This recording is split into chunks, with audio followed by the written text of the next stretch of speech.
Sup, bitches? You're watching Fugitive Redeye, and welcome to another compilation of some of my older content. When I say older here, they're not really that old. The oldest one in this compilation is from 2022. But nevertheless, I'm doing another themed compilation of some of my video game reviews. This time we're looking at all the Sega Genesis video games I've reviewed so far. Now, there might be a volume 2 of this if I review more Genesis games, but there you go. Let's just jump into it. This one's a long way coming. I took a lot longer to actually get around to doing this than I originally planned, but here it is, the Splatterhouse 2 review that I promised Chisu I would do when I played through the game. For context, this playthrough was 3 months ago, and I originally planned to do the review the next day, so really got backed up on that, and I apologize. Splatterhouse 2 was a Sega Genesis game, and it was part of the Splatterhouse series, as the title would imply. The franchise itself is very heavily inspired by Friday the 13th, with the character looking quite a bit like Jason Voorhees. And in all honesty, out of any game to be Friday the 13th related, I think Splatterhouse 2 is the funnest one I've actually played. I played a little bit of the PS4 game, and I played the NES game. I actually think the NES game has kind of a bad rap. I'm not very good at it. It can be pretty difficult, but I actually think it's pretty innovative. But this one is genuinely just fun. However, it is fucking hard as shit.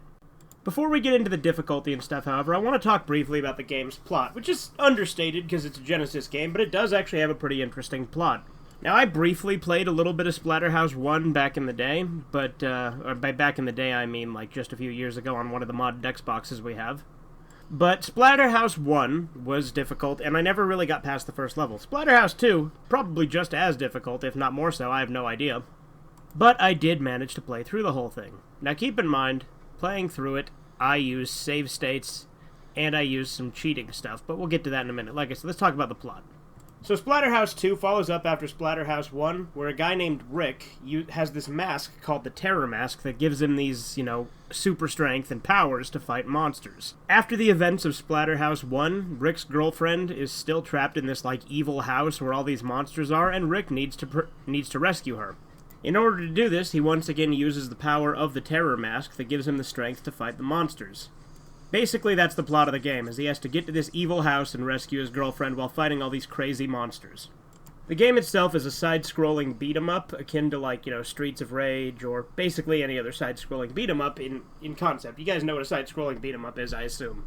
In the game, you can punch, you can kick, you can slide, you can jump, you can use weapons, both ranged and melee weapons.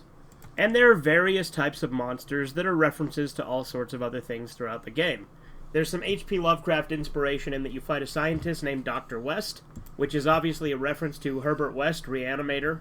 There's also a creature towards the end that kind of resembles Cthulhu a little bit, which I think is what they were going for.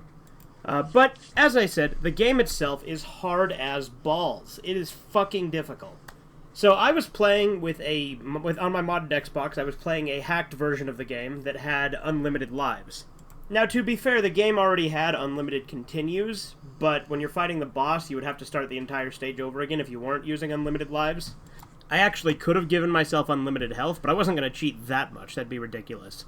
And originally, I wasn't going to use save states. I think I made it through the first stage and maybe the first 2 stages before I started using save states. And then I started using them every once in a while, until by the end I was save-stating quite a lot. When I got to some of the more difficult boss battles, I was actually constantly save-stating and loading just so that I wouldn't take damage in those boss fights, because it is really fucking difficult. There's also these tunnel sections where you're, falling down, and you have to fight all these floating heads. Those parts are really difficult, too, and I probably would not have been able to get past them without save states. Obviously, I think a lot of this also could just be my own personal lack of skill, obviously. If you guys have watched my gaming streams, you know I'm not very good at games, I'm just stubborn and will fight through them. And I'm not opposed to using bullshit, cheaty tactics from time to time. For instance, I almost always cheat on Morrowind using a healing cheat instead of using a potion. But the game itself has a really cool aesthetic. It's a nice homage to old horror movies, and it's also got kind of a metal feel to it. And overall, it's a whole lot of fun. I really like the character designs, I really like the story, what little of it there is. I love the aesthetic. And the gameplay is genuinely fun despite its incredible difficulty. I have thought about trying to make this playthrough, into its own separate cut video, because the stream it's in is 9.5 hours long and has a lot of other stuff in it as well. And maybe one day I'll do that. No promises on if or when I'll do that, just because it'll take up a lot of hard drive space, it'll take a while to process, just because of how long the original stream was. And I do think that's part of what put me off doing this review so soon, is because I didn't want to have to get my original gameplay. But with this video, I'm probably using a combination of screenshots, and then I probably captured some of my screen with, like, Hypercam or something to show it on here, or maybe even OBS, I don't know. Point is, I'm probably just capturing the screen from the stream for brief bits just to get a little bit of gameplay to show, so apologies on that, not actually having the original playthrough just download. It's fucking long, like I said, it was a 9-hour stream, not just of Splatterhouse. In fact, it started as a multiplayer stream with me and Corbin playing Duke Nukem Forever, Halo, Halo Wars, and quite a few other things before I eventually ended it with Splatterhouse for the last few hours. I do want to thank Chisu for recommending this game to me. I quite enjoyed it, and apologies for taking so long on the review. Hopefully this review was sufficient for you guys. I definitely recommend the game if you like old 16-bit side-scrolling beat-em-ups and you like horror movies. It's a nice combination of the two. Today I'll be reviewing the Sega Genesis game, Alien Soldier. Now, Alien Soldier is a game I streamed all the way back on Chisu's birthday, which was a couple months back, and I meant to review it the next day, much like I did with the Splatterhouse 2 review. And similarly to that, I took my sweet-ass time, and it has been a lot longer than a day. So this was one of the games that Chisu suggested me to play for his birthday stream that I did, because I'm such a nice guy doing stuff like that for him. And as you may have guessed, because it's a Genesis game, I was playing it on my modded Xbox on an emulator, just like with Splatterhouse 2. And similarly with Splatterhouse 2, it had a cheat on it, a Game Shark cheat sort of thing, or a ROM hack cheat, rather. However, unlike Splatterhouse 2, it wasn't an optional one where you could enable cheats or disable them. This one, it was always enabled, and I didn't realize that until I started the game. What this ROM hack did is it made me invincible, making the game a complete and total fucking cakewalk, where it's actually usually a really fucking hard game. Alien Soldier is sort of a side-scrolling run-and-gun game where you're running and shooting enemies, similar to Contra and things like that. Obviously, it has its own differences. As with the title, you do play as an alien soldier, which is a character with a bird head. There's a long text scroll at the beginning of the game that tells you the story. I've forgotten most of it, so I'm kind of looking at the Wikipedia article to refresh my mind of the plot. But the A-humans of A-Earth are the good guys in this story, and they've been genetically engineered to be super smart and super strong. They also have a parasitic coexistence with animals and machinery, and a terrorist organization known as the Scarlet Rose, or known as Scarlet, rather. See, I'm reading the Wikipedia article, and it says Scarlet Rose up. I'm just kind of skimming it, so I'm going to do very little editing on this, I'm going to be honest. But you play as a guy called Epsilon, and you have to fight this group Scarlet, who's led by a guy named G Tiger. Or, he's not the leader, I guess he's just one of the bosses, one of the enemies. And you fight him.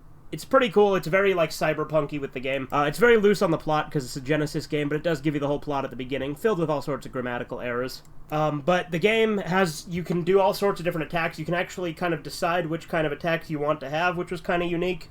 And then you can bind each one to a different button. And there's a little wheel that you select within-game after you've chosen your ones to decide which kind of attack you want to do as your attack. There's also a really powerful attack called Phoenix Dash, which you can only do once per life bar because it drains a lot of your health, and you have to charge it up. However, due to the fact that I was invincible for the game, I was able to do Phoenix Rush pretty much the entire game with one exception. When I got poisoned, I was no longer able to infinitely do that, so to fight the final boss, I had to parry. Because the final boss can only be hurt by parry and Phoenix Dash. He's the only character in the game like this. But the parry attack, you can just spam, so overall I was able to get through it pretty quickly and pretty easily. I did the entire game in one sitting, which very rarely happens on stream. This is one of only a couple occasions. But when I was looking up stuff for this game, I initially discovered something kind of interesting about it, because it was released in Japan and Europe, physically, but it wasn't released physically in the US. It was released through something called the Sega Channel, which was a service I was completely unfamiliar with. In the US, the Sega Channel was a cable channel where you plugged your Genesis into a cable provider, and you would rent games digitally on there. You would rent them through the cable service onto your console, which I thought was kind of interesting to look into, so it was something I had never heard of, so I thought it was worth bringing up. The Sega Channel was done through Time Warner, and you'd plug your coaxial in and you would pay to play. It's interesting, because it was like gaming service. It was like, it's kind of like Game Pass, but for Sega Genesis, and way older than that. Sega Channel ended on July 31st, 1998, so it wasn't around after that, but it was around for 4 years nearly, because it actually launched in December of 1994, so it was nearly 4 years it was out. In Japan, the game actually got re-released on PS2 as part of a Sega Genesis compilation pack, but I think that was Japan only. And it was later included on the Genesis Mini. So yeah, there's some interesting facts I thought I'd throw into this review, just because they all seem very interesting to me, so I thought I'd bring it up. The game is also available on Steam, and was also released on Nintendo Switch at one point, so there you go. As far as the game goes, it's basically just starts out fairly normal with a bunch of enemies, but then like the last half of the game becomes just boss battle after boss battle after boss battle. And again, it was really easy for me because I was playing a ROM-hacked version that made it ridiculously easy by making me invincible. However, I can tell you this, had I been playing it normally, there's no way in hell I would have beat it, especially not that soon, because it's fucking hard as balls. You get hit, a lot. There are a lot of enemies. It just throws shit at you. It's all over the place. It's almost like a bullet hell, but, it's just a bunch of enemies on the screen at once. But your character has a jetpack, and you can kind of stop midair and shoot that way. And all the different attacks and stuff you can do is pretty cool, and different enemies are weak to different kinds of attacks. I was also able to use fire underwater, which Chisu said you're not actually able to do in the regular game, so clearly something to do with the ROM hack as well. But overall, the game was really fun. It was easy for me, but again, if I was playing it legit, it would have been really difficult, and there's no way in hell I would have finished it, especially not in one stream. I might have eventually finished it using save states, but I didn't need to worry about that because, again, I beat it all in one sitting because I was fucking invincible. There was still a couple bosses I struggled with because they were kind of hard to hit due to their attack patterns, like that one that jumps out of the water. And then there was that spider that took me a while to defeat. It wasn't hard, it was just tedious with a couple of them. But overall, it was really cool. I really liked the aesthetic and the atmosphere. And very nostalgic, even though I've never played it. It gave me some nostalgic vibes of the future. And I'll also say, for a Sega Genesis game, it has really good graphics. It looks beautiful. It was a great game, and I would absolutely recommend it. It was lots of fun, but again, probably very difficult if you're playing it legit. And again, it was released on a cable service that you plugged into your Genesis, which I didn't even know existed until I played this game and looked it up. So, there you go. That's all I really have to say about Alien Soldier. The Go Nagai game review. We're going to be talking about Mazin Saga Mutant Fighter on the Sega Genesis. Now, I've technically streamed this game twice. The first time I did terrible and never even got past the first boss, Garrett K7. The second time, which was last night, I beat the entire game in one sitting. First, I played through the game on easy, and then found out that I couldn't get the ending on easy, so then I played through it again on normal with some caveats, but we'll get to that in a minute. So, for those of you unfamiliar with Mazin Saga, it's a Mazinger Z spin-off. It's very similar in concept to Devilman Saga. It actually predates Devilman Saga by quite a bit. Mazin Saga came out in the 90s, whereas I think Devilman Saga started in 2013. But essentially, it's a spin-off of Mazinger Z, where Mazinger Z itself, rather, is an armor instead of an actual mech, so it's an armor that Koji physically puts on. I've never actually read the Mazin Saga manga, so that's about as much information as I know on it. It's all very surface level. The game does open with a text crawl telling us that the Earth is being attacked by the bioforces led by God Kaiser. I don't know if God Kaiser is the face that pops up at the end that looks like Dr. Hell. I would assume it is. I don't know if that's actually the character's name in the actual manga, or if this is a unique thing for the US release, or what. I'm not really sure. I don't know if the localization changes anything as far as character names and stuff. I honestly don't know.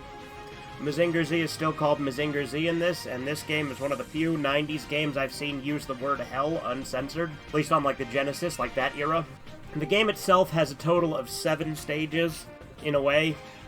The first 5 stages all have actual level stages where you play in a small mode, which controls differently than the big fight mode. At the end of each small stage, you'll fight a mini-boss, which will then lead you to the super boss. Super boss is when you go into big mode, and it becomes a 2D fighter. The 6th stage is a boss rush, where you just fight all of the previous bosses again, although they are upgraded. I don't know if they're actually stronger, or if they're just palette swaps, because doing the boss rush, I had to be on normal mode in order to do it, so it would have been harder theoretically anyway, and on top of that, I cheated when I played on normal mode, so I actually don't know if they do more damage, because I couldn't take damage. But once you finish all the previous bosses, that completes the 6th stage, and then takes you to the 7th stage, which is simply one fight, which is the final boss, Hell Mazinger. Now, Hell Mazinger's a pretty cool boss fight. It's very similar to the negative Mazinger boss fight, which is the final boss if you just play on easy. But both of them are effectively a Mortal Kombat mirror match, where you're basically fighting yourself, although each of them have a projectile attack, which you do not. The way I played the game is on my modded 360, I played through it on easy, on my Sega Genesis emulator. I was able to successfully beat it on easy, although I did save scum quite a bit on the boss fights, where I would save and load, you know, if I had given them damage without taking any myself. I didn't have to do this on the first boss, or even really the second boss. It was really like the third boss and up that I started to cheat a little bit with the save scumming. I'll tell you, probably the most irritating boss to fight was Buster Claw, because he does a really annoying tail whip. Although it's kind of hard to say, because Negative Mazinger and Hell Mazinger can both be pretty irritating as well, because they'll wait and block you and then, like, attack you, and because they have the same attack moves as you, they do a lot of the same bullshit tactics I was doing, so that's kind of frustrating. Also, Dino Beast was really annoying with his charge attack. It's a pain in the ass to try and dodge and then counter. The game itself is pretty difficult, as you can imagine from my complaints here. Like, these are not, like, negative criticisms of the game, because I'm just bad. But it is fucking hard, and I do think at some points the difficulty can be a bit much. Especially since in order to actually get the ending, you have to play through it on normal. I didn't know this going into it, so I went in, played it on easy, beat Negative Mazinger, and then Chisu's like, oh, you gotta play it on normal to get the real ending and to fight the final boss. And I'm like, well, that sucks. Because like I said, it just ends with stage 5 when you play it on easy. I didn't want to have to replay the entire game again on normal, so I looked it up and found out a cheat code that lets you skip the small stages so that you just do boss fight after boss fight. When I did that, I realized it is much more fucking difficult on normal fighting these bosses than it was on easy. So because of that, I eventually gave up on just doing it on the 360, doing the boss-only mode, and instead hooked up my modded original Xbox. Now the reason I did that, because unlike my 360, the original Xbox lets me put in Game Genie codes. So I was able to cheat, so I made myself invincible. And even being invincible and fast-forwarding, it took me fucking forever to beat the bosses again just to get back to the boss rush. Now, admittedly, the fast-forwarding was probably more of a hindrance because I wasn't as precise with my attacks. Because once I actually got to the boss rush, it was much quicker than it was replaying the bosses I had already fought. So it was probably just me being impatient and fast-forwarding that caused the problem there. Out of these bosses, the only one I actually recognized as being from the Mazinger series was Redeye K7. And if the livestream chat is to be believed, then Redeye K7 is like the only one that actually is a source material boss, because most of the bosses in this game are game exclusive. It doesn't surprise me when they have names like Slughead, Dino Beast, and Buster Claw, but still, it is interesting that most of these bosses are game exclusive. So the game is pretty difficult, it can be frustrating at times. It's fun. It can be kind of tedious, I'm not gonna lie. That could just be a lack of skill on my part. But I will say, out of the Go Nagai games I've played, this is the first one I've been able to beat. And I would say, out of the Go Nagai beat-em-ups, this has been the most fun. I enjoyed this more than Chibi Chara Wars or Mazinger Z on SNES. I think it's interesting, though, that out of all of the Go Nagai video games, this is literally the only one that has had a US release. Like, how does that happen? Like, Mazin Saga, a spin-off, is the only one that comes out in the US. We don't get the Mazinger Z game on SNES, we just get this. I'll take it. It's a fun game. I enjoyed it quite a bit.